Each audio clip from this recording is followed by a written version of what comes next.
Welcome back. If you just joined us, we've been looking at the Niger Delta crisis and the Niger Delta Interministerial Committee intervention in restoring peace in the Niger Delta, and our guest has been the Niger Delta Minister, Usan Uguru. Join us again.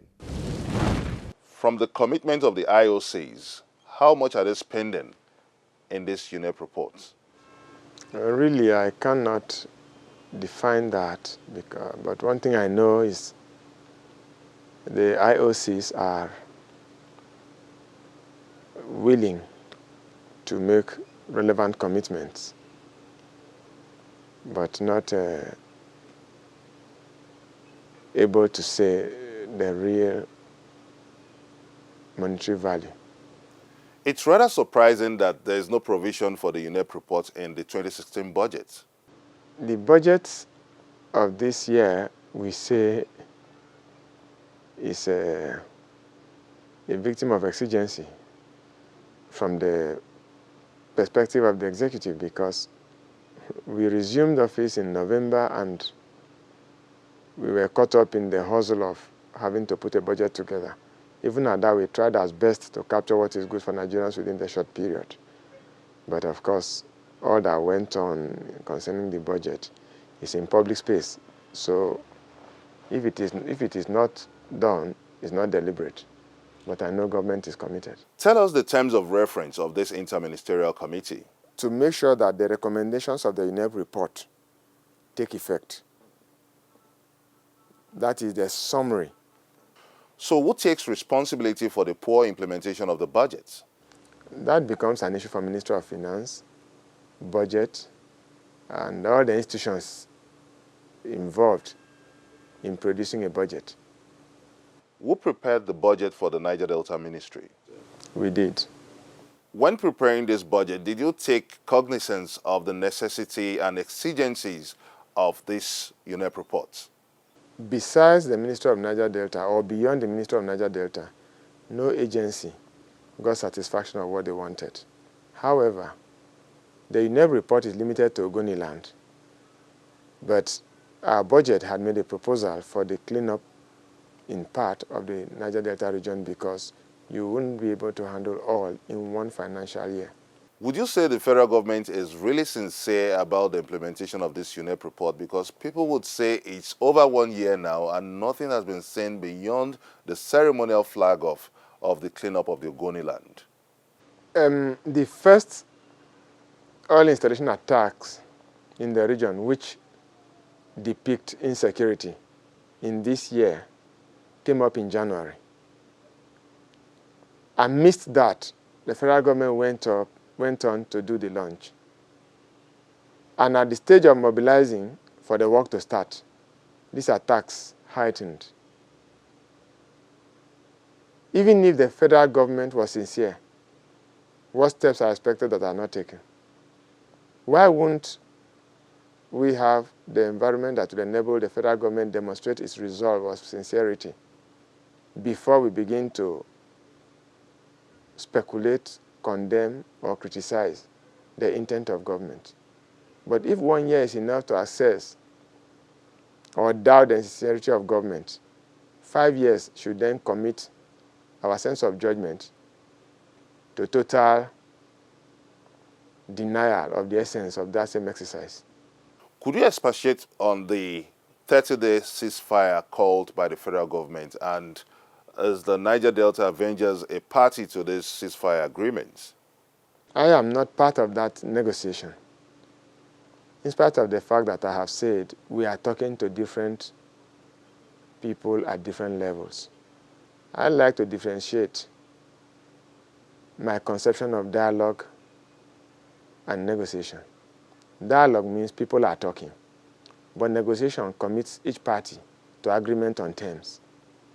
So I do not know about the terms of the ceasefire. But I know I am talking to some essential quarters concerning the issues.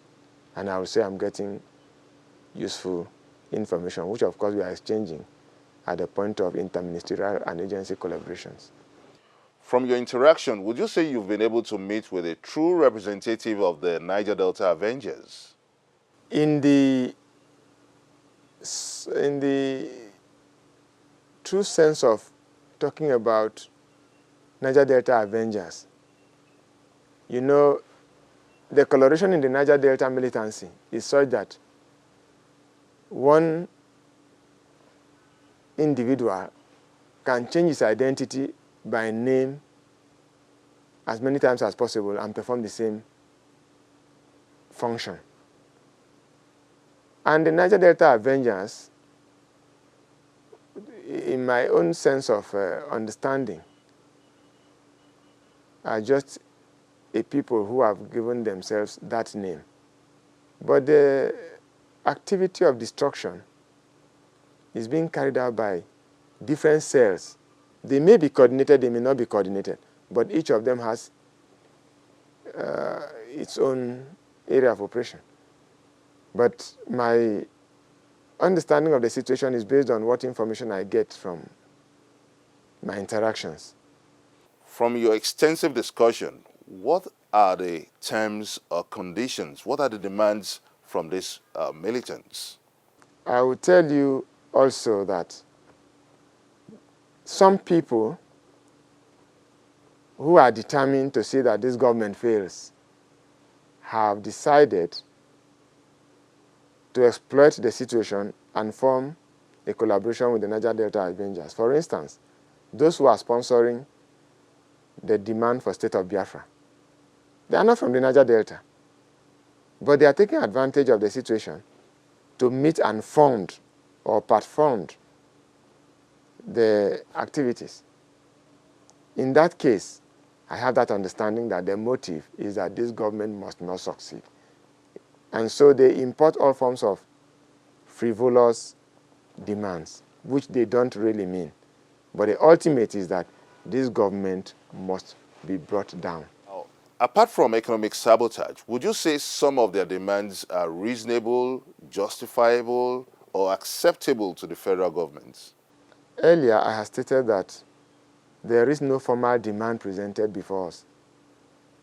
But to speculate on what goes on in the media, on the demands they make, it is absurd for me to find them reasonable or unreasonable because there's nothing on our table to talk about as far as demands are concerned.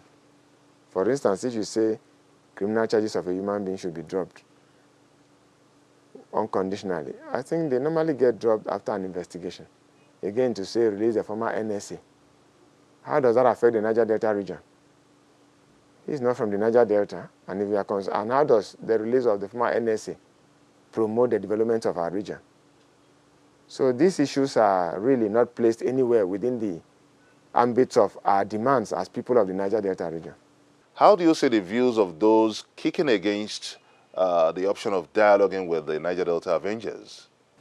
At this point, it is maybe not good enough as a government to be distracted with opinions because they vary. People can express themselves. In every expression, the government will find an element of what may be useful. Because if a man says don't negotiate and he gives reasons for it, inside there you can find an element that will be useful even as you go ahead to dialogue. Just to put things in the proper perspective, the Niger Delta Avengers have denied knowledge of any truce with the federal government. Again, that substantiates my earlier position on the fact that nobody has put any demand on the table. And so the faceless Avengers are not anywhere to be talked to. But we know that interactions have been going on with various segments of the militant groups. But for the Avengers in particular, I will not categorically tell you that they have told us they have a representative. You may also join in this conversation by sending us your comments on our various social media platforms showing on your screen. Coming up on Question Time, what's the federal government's position on the amnesty program? Find out from the Niger Delta minister after the break.